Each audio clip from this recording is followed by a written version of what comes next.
Boa tarde, estamos de volta ao nosso evento Ipsos Flare Brasil. Como aconteceu nos outros blocos, eu vou esperar mais pessoas se conectarem para que mais pessoas possam acompanhar a nossa apresentação. Meu nome é Ana Cláudia e eu volto em 3 minutos. Até já!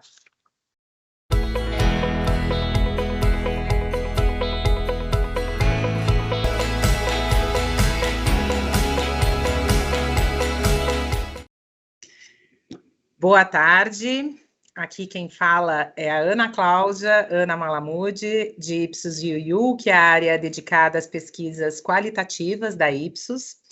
Estamos dando continuidade ao nosso evento Ipsos Flare, portanto, quem chegou agora, sejam muito bem-vindos.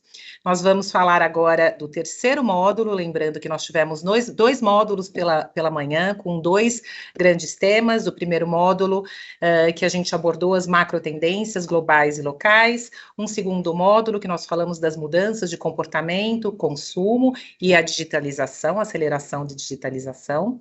E agora estamos entrando, então, no nosso terceiro bloco do Ipsos Flare, que é uma publicação coletiva dos especialistas da Ipsos. Este ano são 26 autores especialistas reunidos em 21 artigos.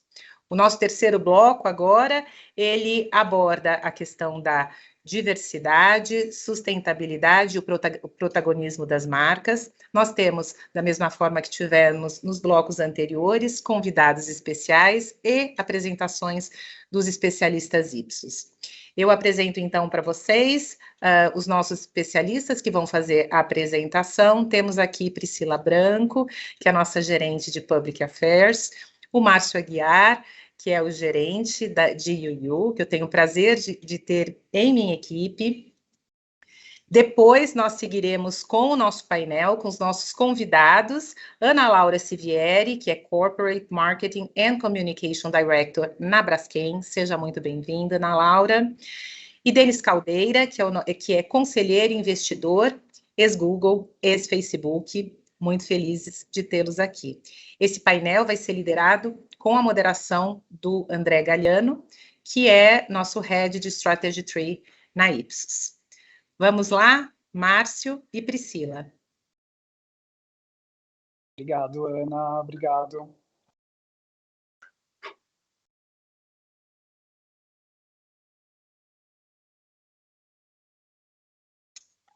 Bom, vamos começar. É legal que a gente já teve até uma pequena introdução do tema hoje no primeiro bloco. Quem teve a oportunidade de ver a fala do Marcos Cagliari, do Cássio, com alguns convidados que a gente teve no primeiro bloco. A gente já teve um pouco de pensamento em relação de uma mensagem que a gente quer passar para vocês, e falar um pouco de ESG, de diversidade e o papel das marcas. Né? Nosso principal foco aqui vai ser realmente ter esse olhar para o que as marcas podem fazer nesses temas que são tão diferentes e tão importantes e relevantes para o momento que a gente está passando hoje no mundo, né?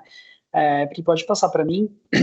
Então a gente tem, quando a gente olha para essa grande temática, né, a gente está passando por diversos temas diferentes, né? E são temas que partem do meio ambiente, passam por ética, falamos de governança, né? Temos pessoas que pensam, né, vão ajudar a gente na discussão hoje a pensar sobre o papel das companhias nesse sentido. E um ponto que o Cássio falou hoje no nosso nosso diretor da área de healthcare da Ipsos, ele mencionou uma coisa que eu achei bem bacana sobre o cidadão consumidor, né?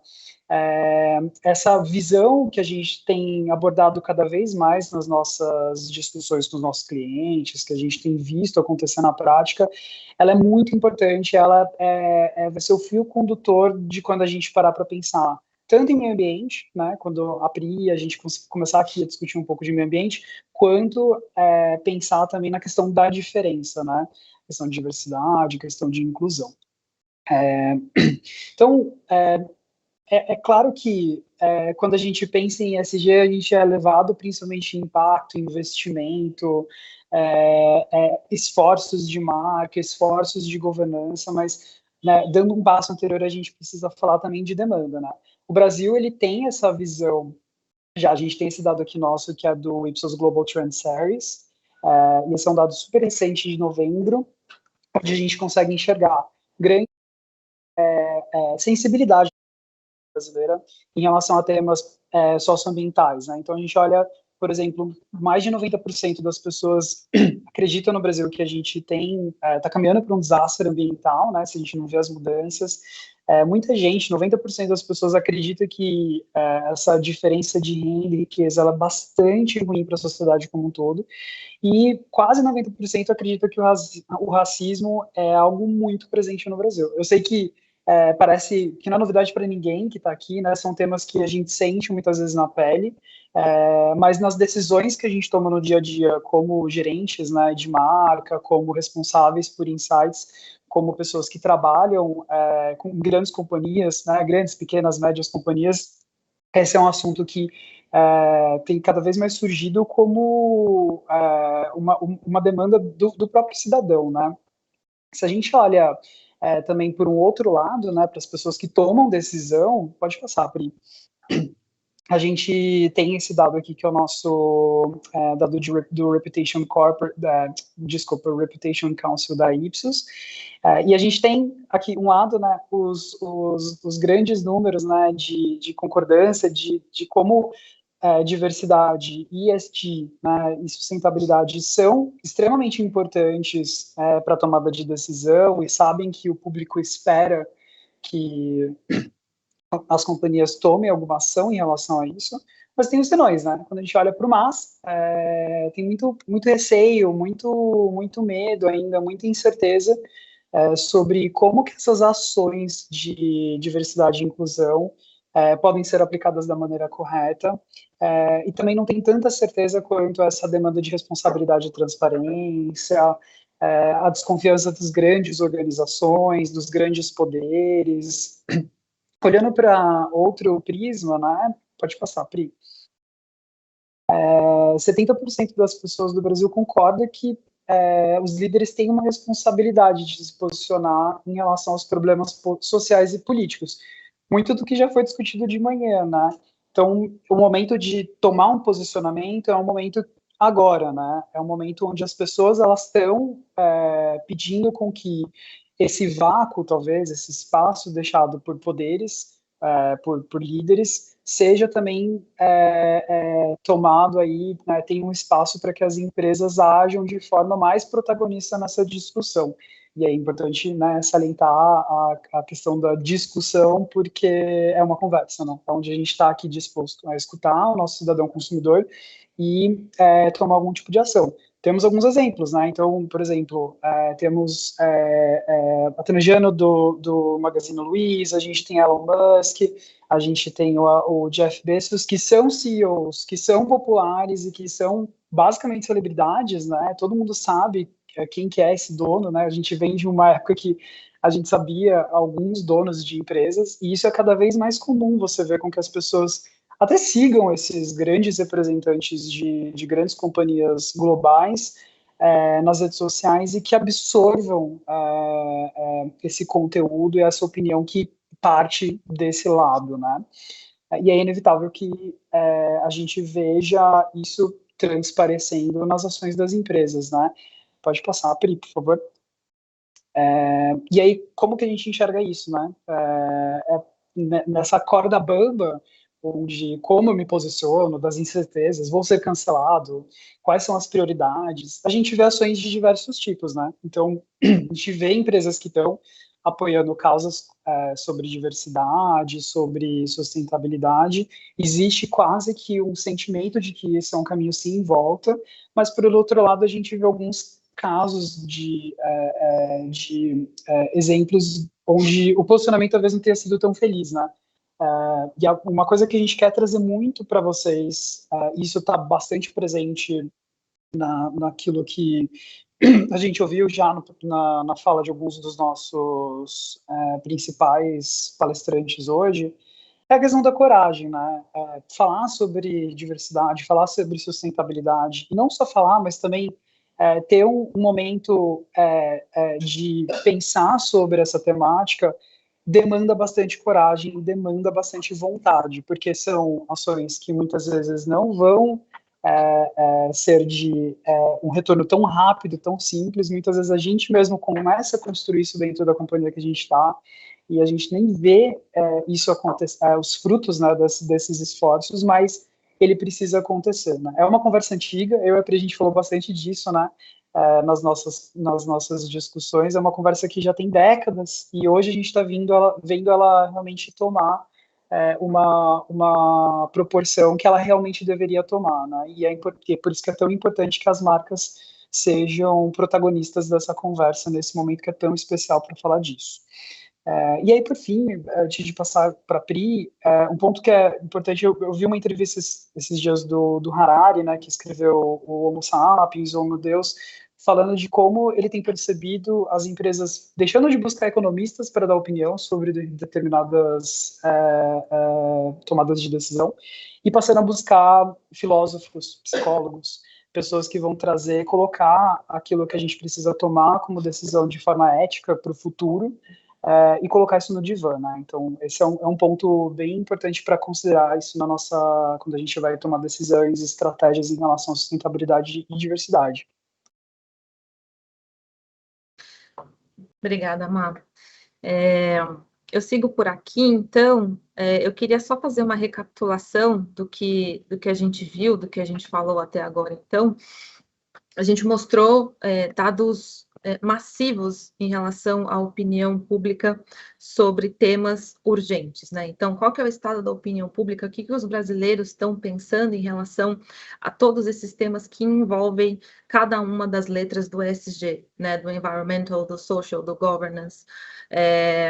Então, a gente trouxe tanto essa percepção popular da opinião pública, quanto a percepção de líderes empresariais que fazem parte, inclusive, de um estudo anual da Ipsos, do Reputation Center, sobre o pensamento deles sobre esses temas também, né, da importância e da urgência das organizações, das empresas, das corporações multinacionais realmente tratarem esses temas de forma estratégica internamente. Então, apesar do contexto parecer adverso, muito disruptivo, com mudanças que acontecem de forma muito rápida, né, verdades sendo contestadas ao tempo todo, fake news e, enfim, um ambiente muito volátil, existe sim um caminho, né, viável para tratar de propósito e para tratar de impacto social. Existe um caminho estratégico a se seguir, um caminho sistemático para evitar e mitigar riscos reputacionais, né? Falando da ação das empresas. Então, o se posicionar, né, tomar um propósito, abraçar uma causa. Então, a gente já sabe que a responsabilidade social corporativa, ela evoluiu, né, de uma simples filantropia para algo mais integrado, rigoroso e alinhado com o propósito da empresa.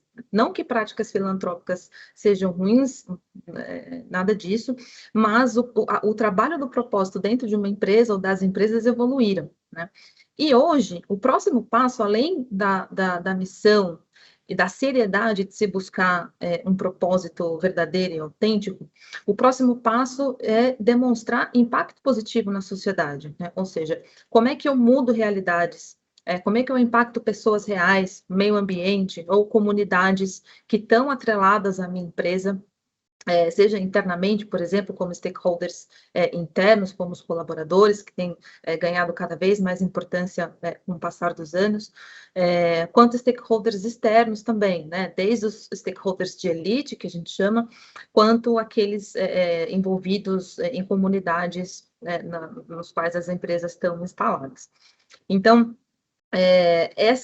o propósito, né, e o impacto, pode existir um gap, né, que é o gap say-do, que a gente chama, das próprias empresas, né, o que elas acreditam e o que elas conseguem, de fato, colocar em prática. Então, mas tomando ainda fazendo ainda uma reflexão, será que as empresas estão realmente preparadas para terem um propósito? Né? Não é tão fácil assim delimitar uma causa, delimitar uma área para ação. Né? Isso demanda muito trabalho interno, muito trabalho de escuta interno para entender qual que é a missão, o que eu posso fazer enquanto empresa, entendendo qual que é o meu know-how, o know-how do meu setor, para saber como é que eu posso, de fato, atingir positivamente pessoas e comunidades ou até mesmo a sociedade que está vinculada à minha prática, né? Uma outra pergunta também que a gente escuta muito dos clientes e dos projetos que a gente faz bom, então, mas a gente sabe do nosso gap, né, entre o achar o nosso propósito de forma autêntica e como demonstrar o impacto, mas existe também um outro gap que são dos próprios consumidores. O que os consumidores de fato estão pensando em relação a ESG? O que eles esperam das empresas? O que eles querem da gente de fato? Quando a gente fala de meio ambiente, qual prática será mais benéfica para o mundo, para a sociedade, ou que tipo de práticas que os clientes de fato estão esperando, né? A mesma coisa acontece com o social, né, com o S do ESG, e também no sentido de governança. O que a gente sabe é que existe uma oportunidade aqui para as empresas abraçarem em relação a esse say gap, né? Em primeiro lugar, as pessoas elas realmente estão sentindo o peso da responsabilidade em relação às mudanças climáticas, por exemplo, né? Focando num aspecto só do ESG, a gente sabe que a população mundial sente que ela tem responsabilidade, sim, enquanto cidadã e enquanto consumidora, de enfrentar e atacar esse problema, né? Um outro aspecto existe muita confusão em relação a quais práticas de fato são mais sustentáveis, né, para os consumidores tomarem. Então, em um dos papers da Ipsos, que discorreu de forma belíssima sobre esse assunto, existe muita confusão entre será que eu devo reciclar ou será que eu devo comer menos carne? Será que eu planto uma árvore? Será que eu deixo de carregar sacola plástica? Enfim. Então, existe aí uma oportunidade incrível para as empresas, primeiro, apontarem o know-how delas em relação aos setores que elas estão envolvidas e se aproximar dos consumidores para entender e compartilhar práticas mais sustentáveis para o dia a dia. A gente já sabe que a gente viu, né, lá na frente o quanto que as pessoas estão preocupadas com isso e a gente viu o quanto que elas estão demandando das empresas algum tipo de ação, né, uma ação sustentável voltada para a sociedade ou voltada para o meio ambiente. Então, existe um caminho aqui para se aproximar ainda mais do consumidor, né, buscando impacto positivo. Então, quando a gente fala de propósito, a gente precisa falar de propósito com base em evidência e principalmente com base em contexto social, né? O propósito de uma empresa, ele não é uma coisa top-down, não é uma coisa que sai do board para baixo, ele é pensado para ser colaborativo, se a gente pensar em autenticidade, também não é um slogan, não é um trending topic, não é algo superficial, não é meramente um ponto de vista da liderança, né? Precisa ser orgânico. E não é algo nice to have, porque a gente sabe que o propósito tem afetado reputações em todo o mundo de empresas de diferentes portes. Então, a importância aqui de trazer, de co-criar com outros stakeholders o seu propósito e buscar impacto positivo é fundamental, né? Senão a gente vai cair na criação de reportes de sustentabilidade que são esvaziados do propósito de gerar impacto positivo no futuro. Então, o propósito é a razão pela qual a sua marca ou empresa existe e o impacto positivo é a contribuição que as empresas conseguem de fato fazer para o mundo. E como a gente falou aqui que existem, embora não exista uma rota, né, uma estrada com um caminho certo de ponto de chegada e ponto de partida, há sim caminhos para mitigar riscos reputacionais e tornar o propósito, né, e o impacto positivo mais autêntico para as companhias. Então, são três grandes caminhos, né, que devem ser seguidos quando a gente fala de propósito e quando a gente fala de impacto positivo. O primeiro é que a busca do propósito e do impacto tem que ser autêntico, tem que ser crível e tem que ser efetivo, né? Falando de autenticidade, é preciso focar na cadeia de valor, identificar problemas materiais. Então, a gente está falando aqui dos fornecedores, de toda a cadeia de valor das empresas que estão envolvidas e que precisam ser envolvidas nessa busca do impacto positivo, né?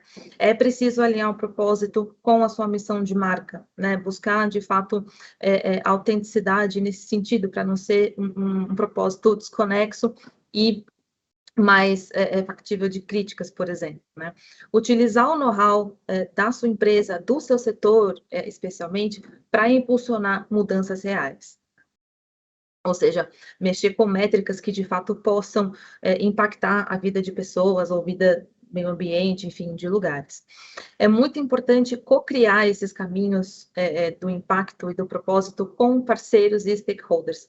Cada stakeholder vai ter uma visão sobre a reputação da sua empresa, sobre a credibilidade da sua empresa e uma visão sobre o propósito que você quer abraçar ou que você quer comunicar ou sobre o impacto que você quer realizar. É importante ouvi-los, é importante buscar a credibilidade e chamá-los para essa parceria e para essa missão, né? Ainda mais importante é alinhar as suas ações enquanto empresa com contextos e realidades externas. Então, a gente está vendo momentos muito difíceis no Brasil, politicamente, economicamente, acho que os painéis estão passando por esse tema. Então, as ações não podem estar destacadas dessas realidades, né? É importante pensar o todo, por isso que a gente traz os dados aqui de opinião pública para embasar e para ajudar a falar sobre contexto, né? Outro passo para obter credibilidade é dominar um problema e investir nele. Então, não existe como atacar diversas frentes, vamos dizer assim, né? É preciso pensar num problema e investir na solução desse problema. E quando a gente fala de efetividade, é necessário buscar o engajamento dos seus consumidores, dos seus colaboradores, que são as pessoas que vão levar essas bandeiras para fora da sua empresa, para fora da sua corporação, são aliados extremamente importantes nesse processo e da sociedade em geral, né? Então, usar essa força para engajamento.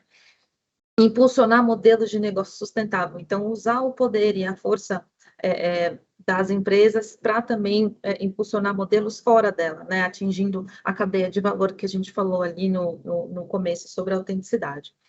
E, por fim, criar mudança social, ou seja, buscar impacto verdadeiro na vida das pessoas, mostrar e comunicar impacto, né? Acho que a mensagem é comunique, comunique, comunique o que você está fazendo.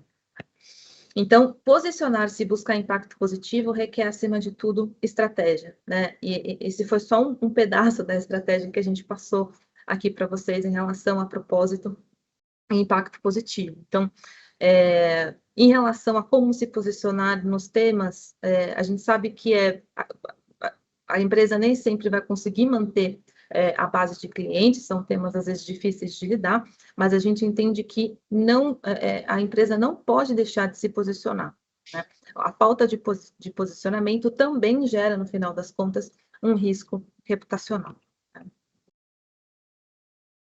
Agora eu chamo o André, passo a palavra para o André Galiano, Head de Strategy Tree, para a gente conversar no painel. Muito obrigada.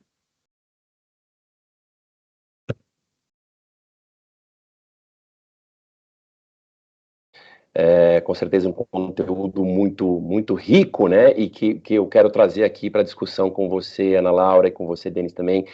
A gente tem alguns pontos legais para falar. Acho que o primeiro ponto que eu quero destacar está muito claro a necessidade,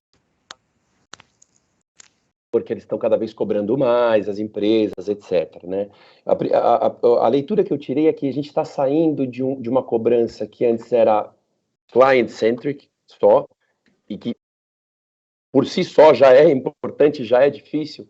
A gente evoluiu isso para uma coisa muito mais stakeholder-centric, né, falando de reputação, que não basta só eu pensar na minha operação comercial e ter uma boa reputação para a minha operação comercial, senão existem outras alavancas de valor, né, e que o B2B já fazia isso bem, né? Eu entendo que o B2C está começando a ver isso agora, porque o valor vinha do consumidor, e agora isso está crescendo e está ampliando bastante, né? Então, eu queria perguntar para você, Ana Laura, pensando agora no teu exemplo de Braskem, né, o desafio de uma empresa B2B, né, como você vê esses desafios na empresa, ouvindo um pouco, colocando à luz um pouco do que a gente ouviu aqui.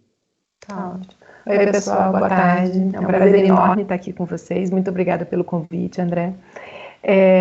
Para todas as empresas, né, eu acho que dando um passo atrás nisso, tem um fato muito interessante que a gente tem visto acontecer, que é muito bom, o valor com que a sociedade enxerga a comunicação da empresa hoje. A empresa hoje tem muita relevância no que ela fala. Existe uma confiança no que as empresas falam. E isso é resultado de todo um trabalho de governança, de todo um trabalho de posicionamento que foram feitos nas empresas ao longo dos anos, no qual não permite que as empresas façam uma promessa que não cumpra, né? O say-do gap que a gente estava falando. E isso é ótimo, porque mostra o compromisso de entregas que as empresas têm. Então, você sai de um cenário onde as empresas faziam ações publicitárias ou se posicionavam de uma forma mais inspiracional para um inspiracional tangível, com lastro, com entregas concretas. Porque hoje os stakeholders conseguem acessar as empresas, seja qualquer um dos stakeholders, mesmo a sociedade mais distante, numa cadeia de valor, e questionar a efetividade daquela ação, do que as empresas estão fazendo. E isso é super relevante, né? Isso faz com que as empresas amadureçam, fazem com que elas assumam os compromissos e comuniquem mais. Então, mesmo numa cadeia de valor no qual o consumidor final está distante, você olha o compromisso com todos os seus stakeholders. Então, hoje, por exemplo, né, eu vejo empresas como a Braskem, nós fizemos o lançamento de uma campanha no qual falava os objetivos de ESG, os nossos compromissos para os próximos anos. O lançamento foi junto ao ESG Day que a gente fez com investidores, porque os investidores estão muito interessados nesses compromissos com a empresa. Antes você não fazia isso, você não tinha essa relação tão próxima com todos os stakeholders, você sempre focava no seu stakeholder final da cadeia, seja o cliente ou a sociedade. Esse amadurecimento dessas relações, esse amadurecimento das entregas e o compromisso é um passo muito importante para a efetividade do ESG. Porque o ESG é muito bonito, né? O compromisso social, ambiental e a governança, mas o que ele vai entregar de fato? Então, agora a gente viu na COP26 as discussões, quais são os documentos que saem de lá? O que de fato vai impactar em mudanças climáticas, em todos os outros desafios de ESG? Então, passa do mundo das discussões para a efetividade. Eu acho que essa é a maior das mudanças, André. Obrigado, Ana Laura. Acho que é excelente ponto sobre a efetividade, como você falou, a ponta final puxando, né? Sempre era a sociedade e consumidor final, e agora a gente tem outros stakeholders aí que tem cada vez mais um papel mais importante no olhar estratégico das empresas. Aí eu vou direcionar minha pergunta para você, Denis, já falando de um desses públicos, né, que é o público interno, né? Eu quero ouvir um pouco você para a gente trazer a questão tanto da diversidade, né, quanto a gente está vivendo agora nos Estados Unidos The Great Resignation, né? As pessoas estão voluntariamente saindo do trabalho porque não estão encontrando mais equilíbrio de valores, das coisas que elas acreditavam. E isso está tendo um impacto econômico tremendo, vai ser um desafio das empresas atrair capital humano, manter capital humano, né? Então, o que a gente vê como desafio das empresas é como continuar atraindo pessoas, a proposta de valor, né? E como fechar essa equação com diversidade, né, e fechar a equação econômica. É uma pergunta difícil aí, Denis, mas gostaria de te ouvir nesse ponto. Não, claro, André, obrigado pela questão. De fato, pessoas em primeiro lugar, né? E quando a gente fala de pessoas, a gente fala dos funcionários, dos investidores, dos governantes, enfim, pessoas em primeiro lugar. Hoje, principalmente, né, nesse período de pandemia e a gente saindo, né, da pandemia, como a gente vê já as reduções dos casos, a retenção de talentos dentro das organizações, ela é um fator primordial e eu, né, passei por grandes empresas e recentemente pelo Quinto Andar, numa estrutura grande de funcionários, existe o turnover, que é a troca, né, e a saída de funcionários. E dentro de uma pandemia, acabou que tem uma outra variável, que é exatamente a flexibilização ali da moradia e do working from home e do trabalho em loco, né? Algumas empresas já constituíram a sua política de trabalho dentro da empresa, seja híbrido ou não, mas já existe um risco muito grande das empresas perderem talentos por não se adaptarem a isso, tá? Então, algumas empresas já anunciaram fortemente, como o iFood, que é super flexível e as pessoas vão morar onde elas quiserem. Já outras pedem mesmo o modelo híbrido, onde as pessoas têm que estar 2 ou 3 vezes no escritório e já passam a ter alguns ruídos. Um exemplo que eu dei ao próprio Facebook, que já está com modelo dentro do Brasil, com modelo híbrido ali de trabalho. E isso acaba sendo um fator diferencial para a empresa que adotar um modelo totalmente flexível, né, para os talentos. E por que isso, né? Eu acho que a apresentação, né, que a Priscila tocou aí ilustra muito bem uma questão que é propósito, e o propósito ele tem que ser autêntico, crível. E as pessoas buscam propósito. As pessoas, tanto no seu comportamento de consumo ou de trabalho, elas buscam propósito. Isso é muito forte, porque hoje a quantidade de profissões que existem espalhadas, né, ao redor do planeta, do mundo, é muito maior que 10 anos atrás, muito maior que 20 anos atrás. E só tende a aumentar as opções, né? Então, dito isso, as pessoas elas têm ramificações maior de opção, não quer dizer que tem emprego disponível para todo mundo, não é isso, mas existem diversos caminhos a serem seguidos e totalmente atrelado ao propósito dessas pessoas, princípios e valores, né? E quando a gente fala de propósito, a gente também está falando de experiência. Qual é a experiência que eu terei dentro dessa oportunidade de trabalho ou dentro dessa empresa? O que essa empresa oferece? Eu mesmo tenho uma árvore decisória para aceitar novos projetos e o primeiro item dessa minha árvore é propósito. Em que eu vou trabalhar? É lógico, cada um tem a sua história, cada um tem a sua árvore de decisão.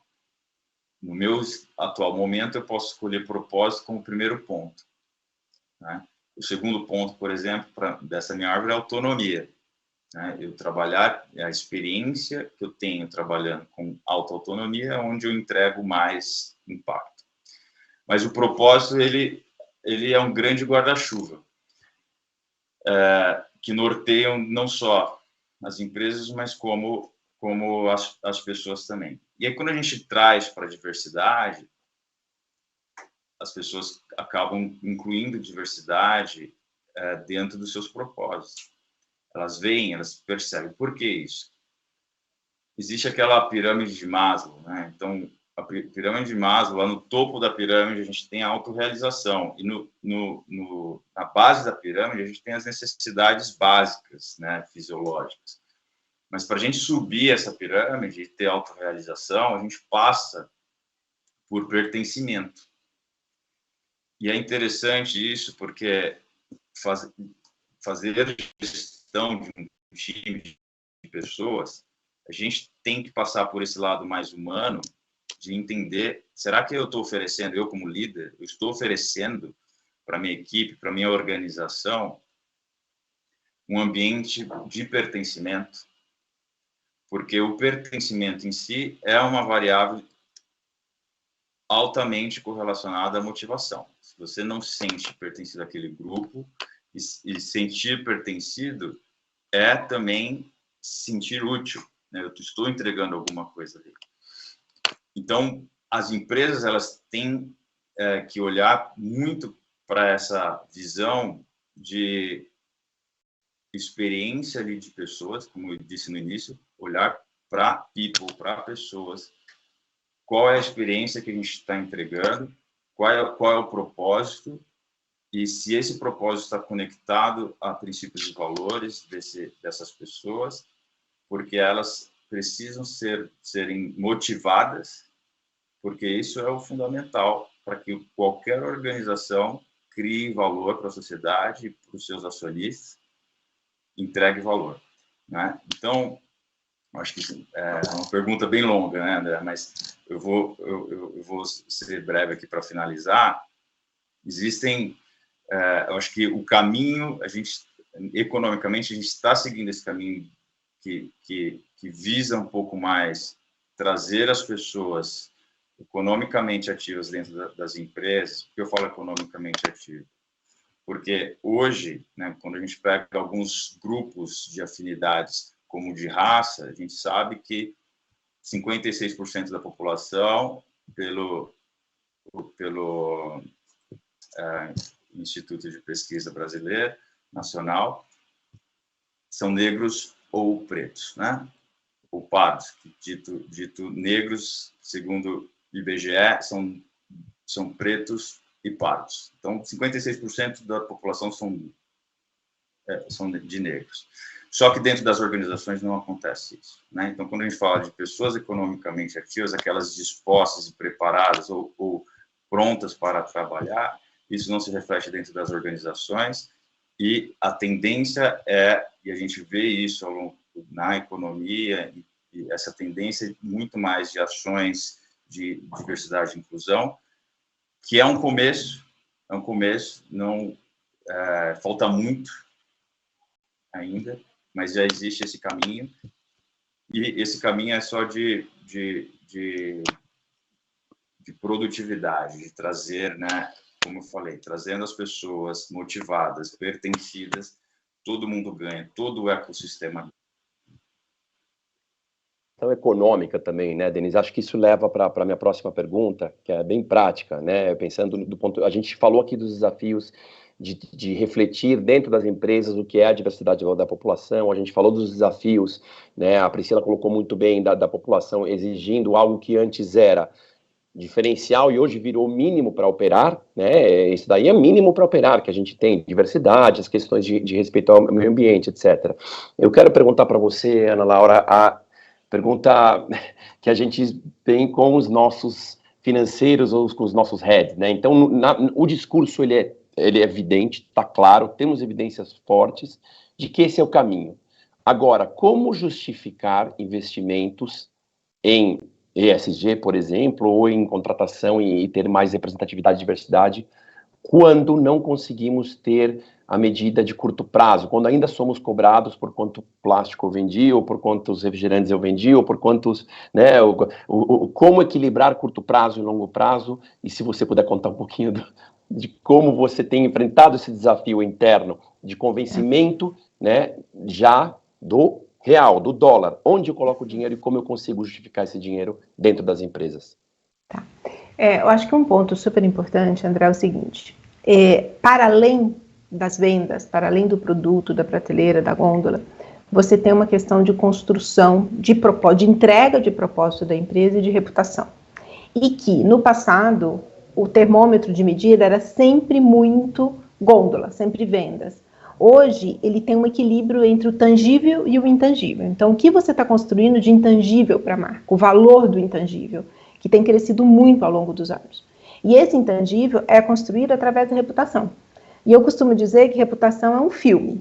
Imagem é uma foto.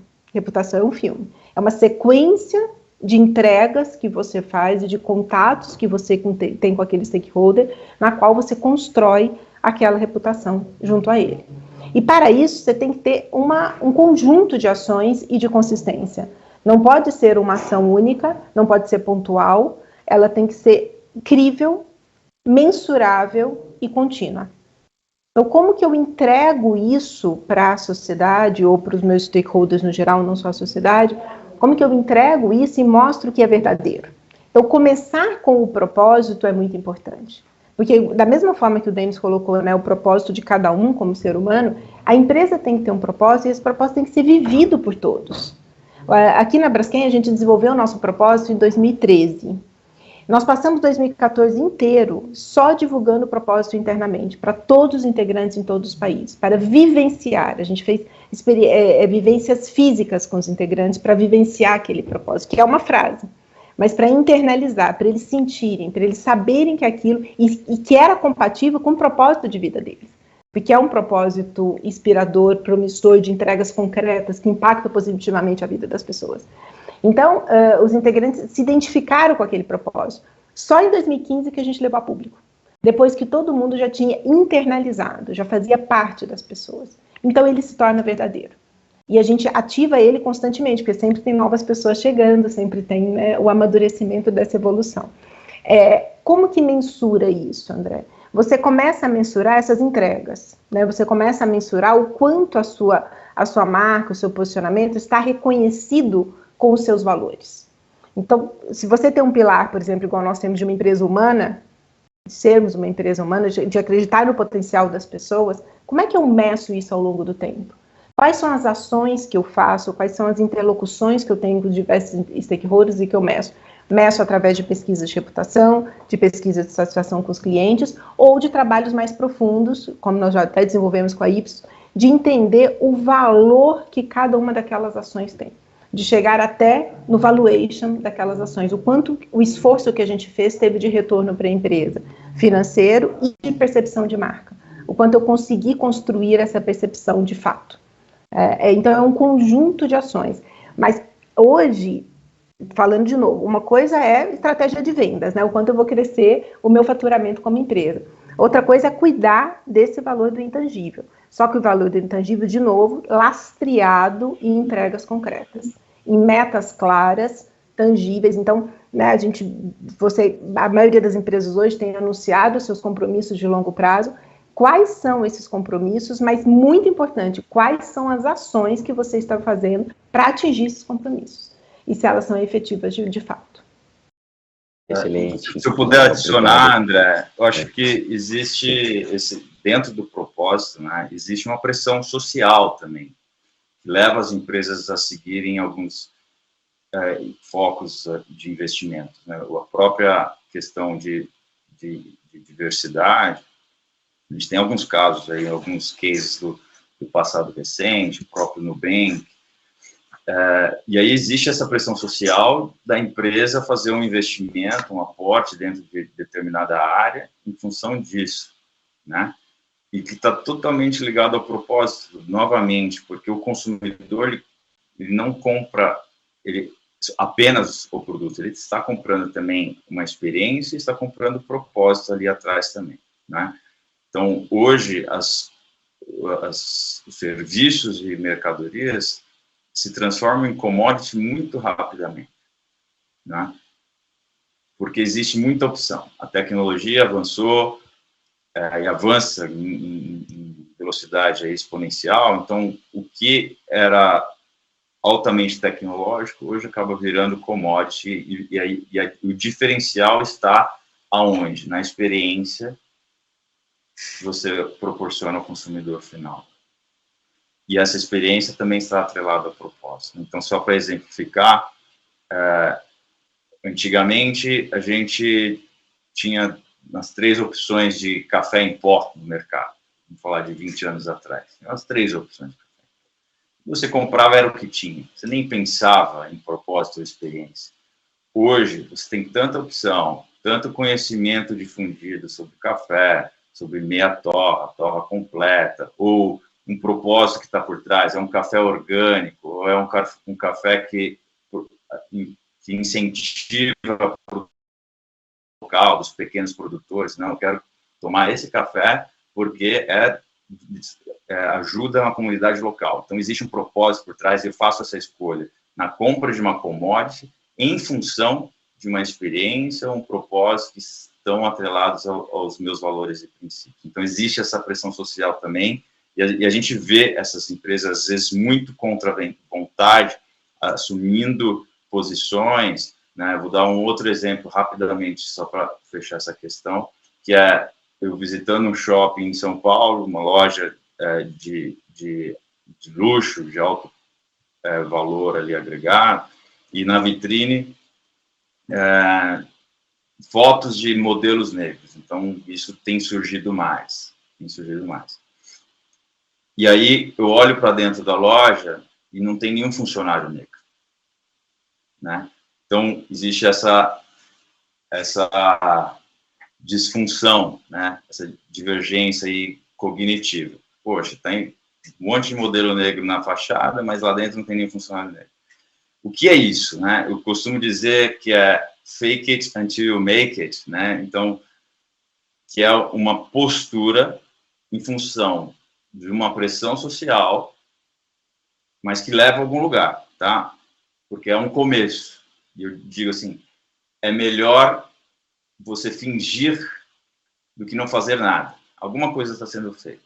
E à medida que essas coisas que essas ações vão avançando, olha lá, tem um modelo negro ali e influencia todo o ecossistema dentro dessa função de diversidade, de inclusão e de inserção de profissionais ali diversos, né?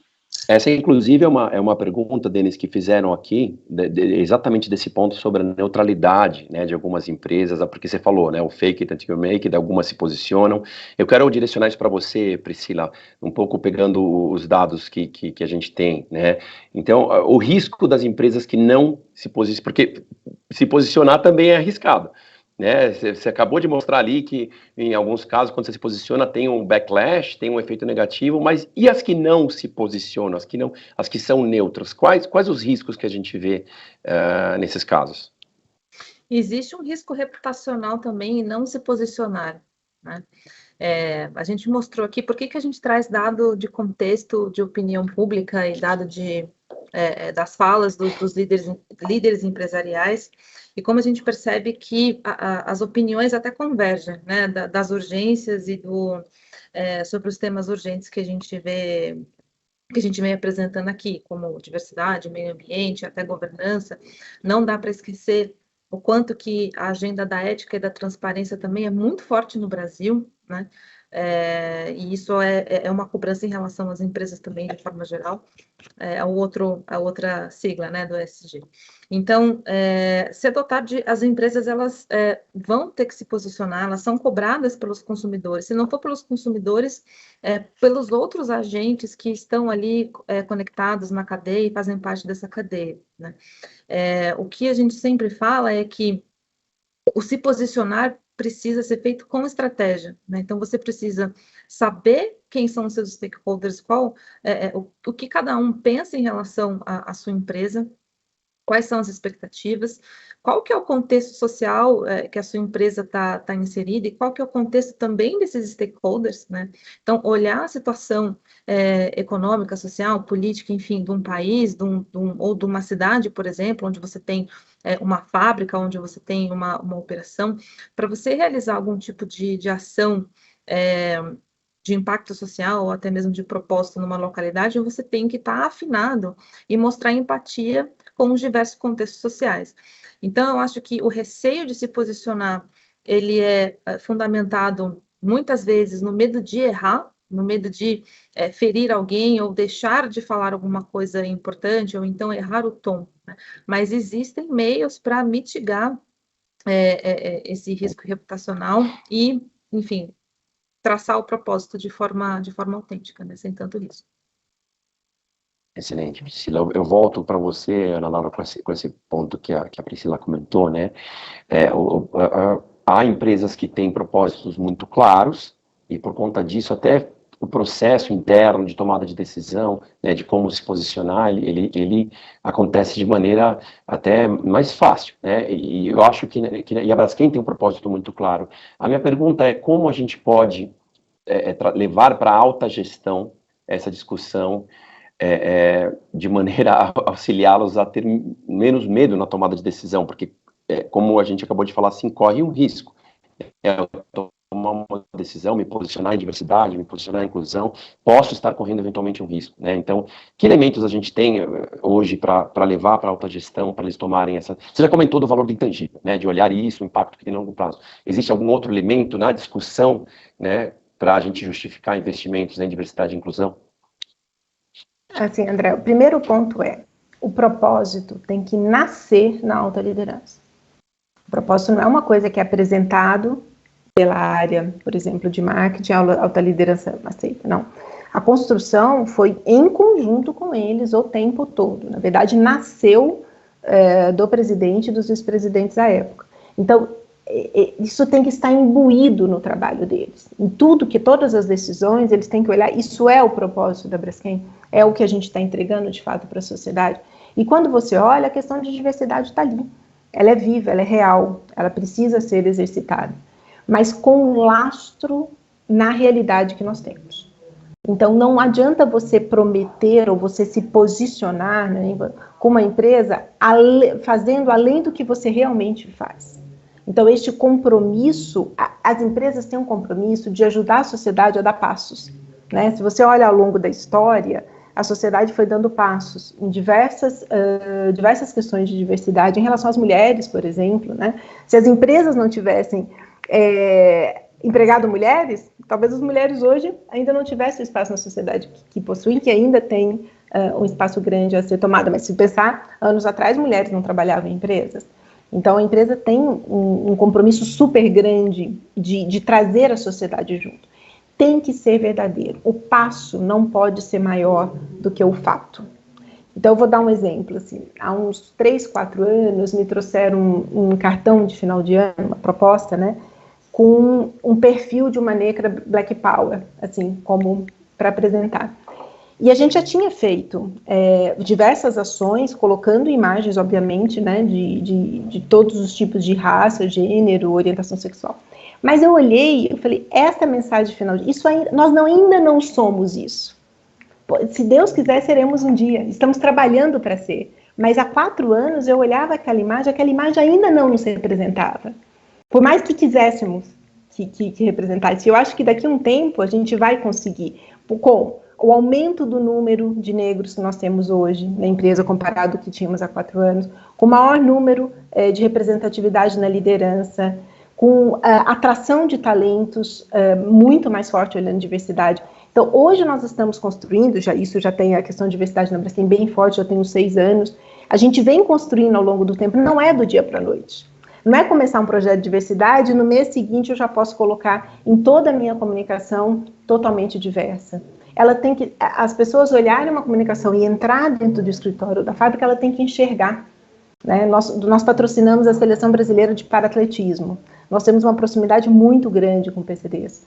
Eu ainda tenho um desafio grande de construir a questão de PCDs, mesmo estando junto com eles desde 2015. Não é do dia para a noite.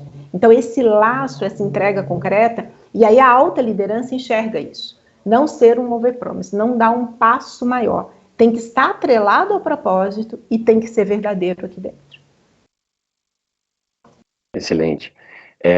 Tem que estar atrelado ao propósito, tem que ser verdadeiro, esse é o primeiro passo. O segundo passo é construir um business case. Eu vou jogar uma pergunta aí de $1 milhão para você. Então, você está numa empresa hipotética, ou até nas que você passou, que está um propósito muito claro, mas existe a pressão dos acionistas, né? A pressão dos acionistas e você tem R$1, né? Para investir, eu quero saber onde você colocaria esse R$1, se você colocaria no investimento em diversidade, mesmo sabendo que não traz. Eu acho que eu já sei sua resposta, mas gostaria de ouvir a argumentação, né? Se você coloca esse R$1 em incentivar, né, a diversidade, talvez contratar alguém que não teria a mesma performance de uma outra pessoa, né? Ou esse R$1 vai para a comunicação, para vender mais produtos, né? Qual a argumentação por trás dessa resposta? Se é que eu acertei a sua resposta. Hoje, com certeza, seria na construção dessa percepção de diversidade, dessa efetividade, atrelado a uma entrega real. Porque não adianta você ir para o lado promocional, o lado de promoção, de promover o produto, se você não tiver junto a mensagem do que você está entregando de fato. As pessoas, como o Denis colocou, as pessoas não estão comprando mais produto. Elas estão comprando toda uma experiência. Elas querem saber o que tem por trás daquela marca. Então, o produto em si, hoje, os produtos já estão muito evoluídos.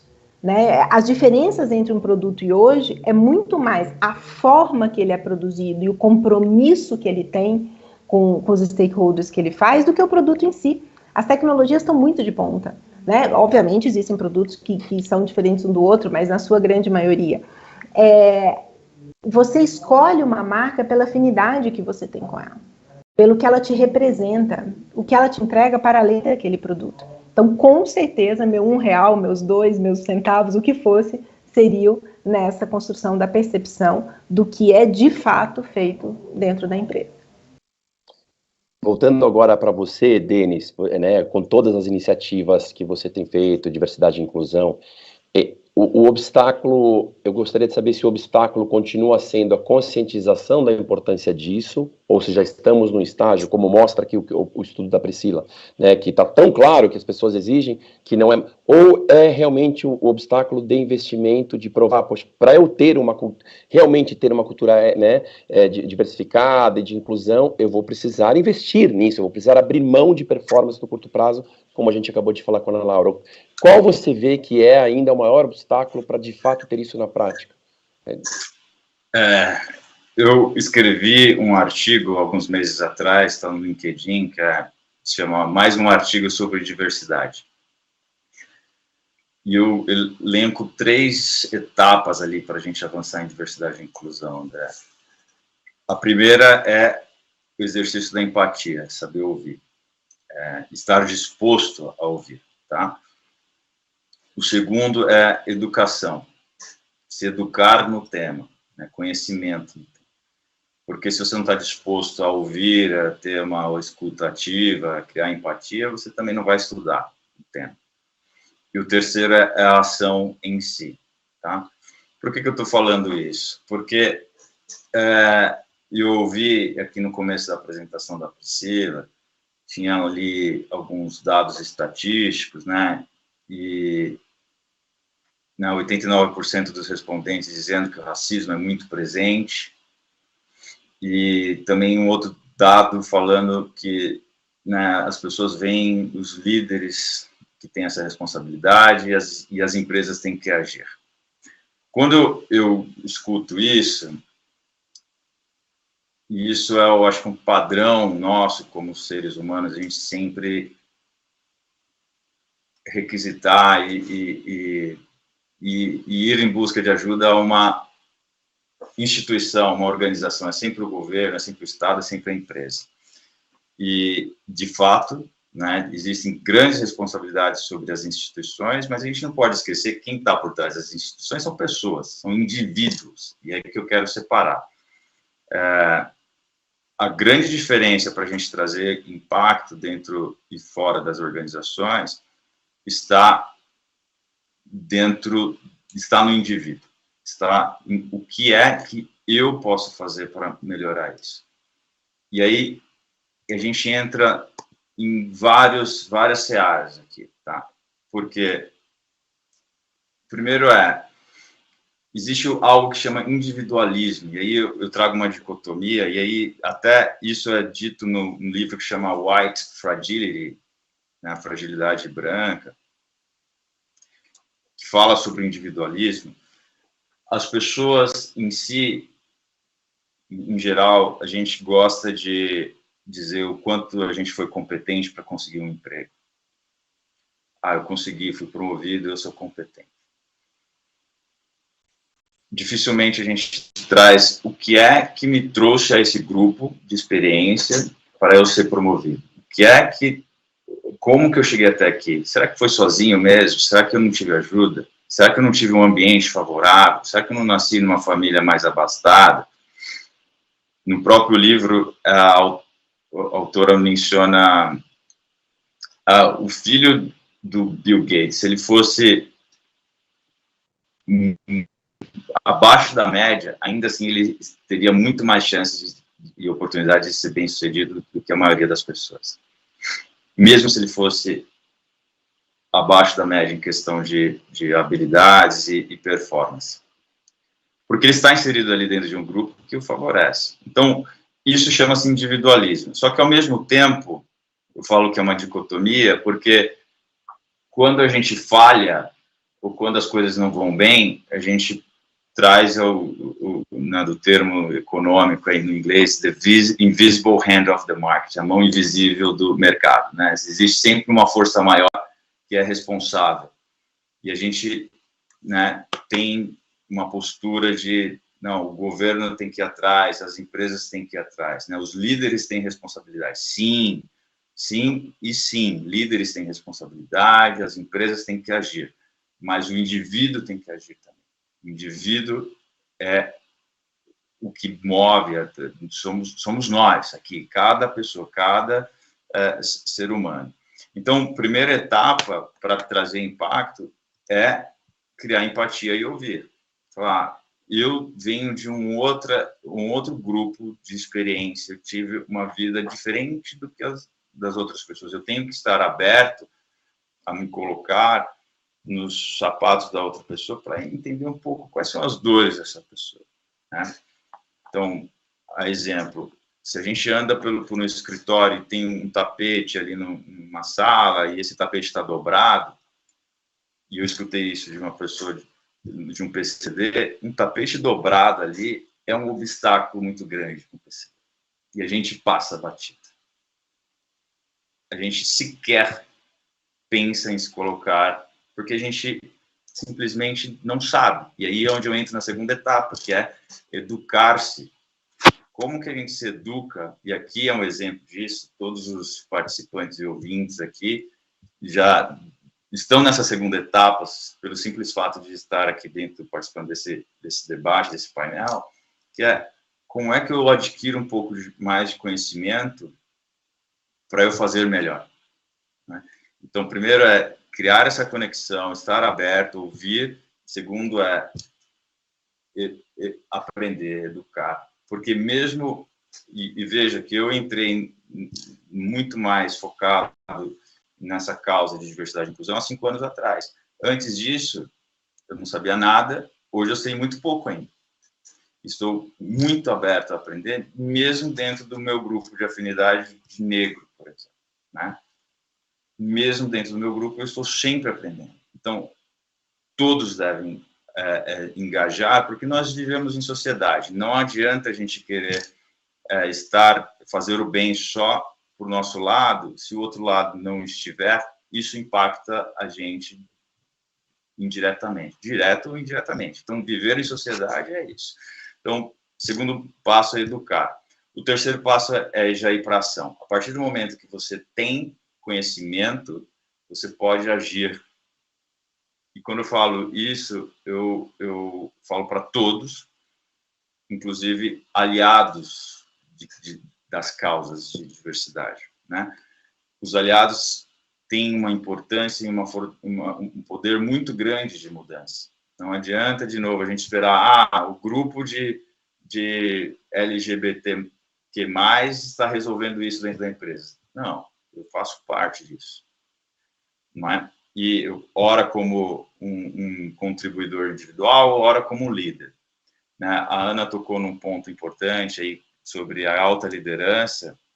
A alta liderança vem com propósito, e eu vejo, sim, dentro das empresas, a alta liderança querendo mudar esse cenário, esse panorama de ESG dentro das empresas, e eu vejo muito a base da pirâmide trabalhando muito a favor disso, né? Os colaboradores, porque são quem mais são afetados ali no dia a dia.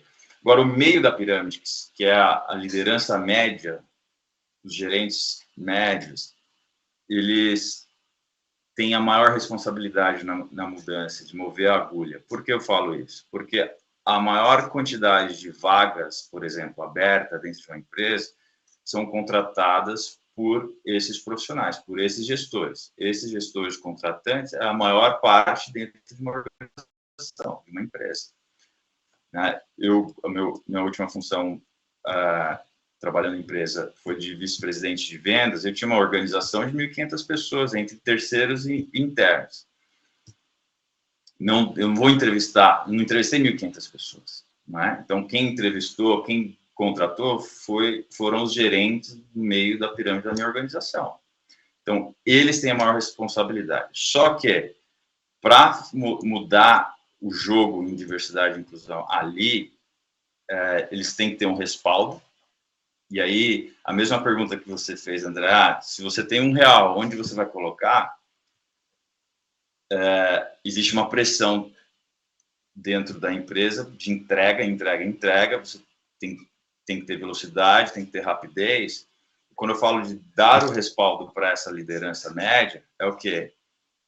Trazer a diversidade toma um pouco mais de tempo. Será que eles têm esse respaldo dentro das organizações para demorar um pouco mais para contratar, por exemplo? Para tomar essa decisão? Eu acho que esse ponto que você comentou, partindo do conceito, tem um desafio de conceito, de conscientização, né, mas tem um desafio que passa aí por tomar mais atitudes práticas. Aí eu tenho tempo para mais uma pergunta que eu queria fazer para você, Ana Laura, que é como outros exemplos, né, até em linha com isso que o Denis falou, da gerência média podendo tomar decisões, ter mais autonomia para ter decisões, diversidade e inclusão. E eu vou colocar um ponto rápido. No passado recente, inteligência se media unicamente com QI, né? Era aquela inteligência quantitativa unicamente, né? E agora a gente vê que existem outras competências, inclusive nos programas de trainee, contratando pessoas sem mostrar qual é a faculdade, né? Escondendo qual é a universidade, que permite você mostrar outras competências da inteligência emocional. Então, que outros exemplos a gente pode ter, Ana Laura, práticos, para conseguir transformar mais esse discurso em prática, né, de contratação? É uma ótima colocação, e assim, complementando do Denis, além da média gerência, por isso que essa vivência tem que ser de fato na empresa. Esse propósito tem que estar imbuído nas pessoas. Porque desde a área de recrutamento, ou se faz o recrutamento direto, você tem que ter esse olhar, essa lente, ela não pode ser uma coisa que você coloca nas pessoas, tem que estar, tem que viver isso, senão uma hora você escapa, você não percebe, né? Então, além do currículo às cegas, que já é uma evolução e nós já adotamos, refletir um pouco alguns critérios. Por exemplo, somos uma empresa multinacional, mas a nossa sede é no Brasil. Temos fábricas no México, nos Estados Unidos, na Europa. Será que 100% das pessoas aqui precisam falar inglês? Esse foi um questionamento que fizemos há um tempo. E começamos a rever essa qualificação, porque isso já bloqueava um número enorme de pessoas. E nem todas as atividades da empresa precisam ter o inglês fluente ou usam o tempo todo o inglês. Se é um inglês suficiente para responder um e-mail, para entender um relatório, já é suficiente, não precisa ser fluente, nativo. Então, nós revisamos isso, começamos o currículo às cegas, principalmente para a porta de entrada, né? Quando você olha jovens talentos, sejam trainees, estagiários, o que eu posso fazer para atrair mais esses jovens talentos? Principalmente como uma empresa de base, né? Na base da indústria. Então, você tem uma dificuldade maior de atração hoje no mundo que as pessoas querem, né, ou mais empreender, os jovens estão olhando empreendimento, ou fintechs, ou empresas, né, mais digitais, vamos dizer. Então, você tem a dificuldade da atração de uma empresa de base, e você tem que mostrar que aqui dentro a pessoa pode ser quem ela é. Então, nós temos o nosso Employee Value Proposition, a gente chama de BUX, você pode ser quem você é. E tem 7 princípios norteadores, e um deles você pode ser exatamente quem você é. Quando nós começamos a implementar isso há 5 anos, né, principalmente na questão de diversidade, nas fábricas, o ambiente fabril é um ambiente muito masculino. E aí nós falamos, não, mas mulheres, né, foi visto, mulheres podem trabalhar.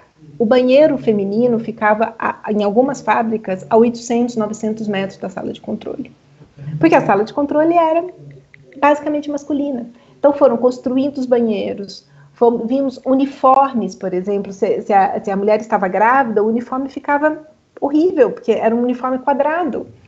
Então, como é que eu faço um uniforme que tenha formatos, que tenham características, que fiquem mais confortáveis para as mulheres também?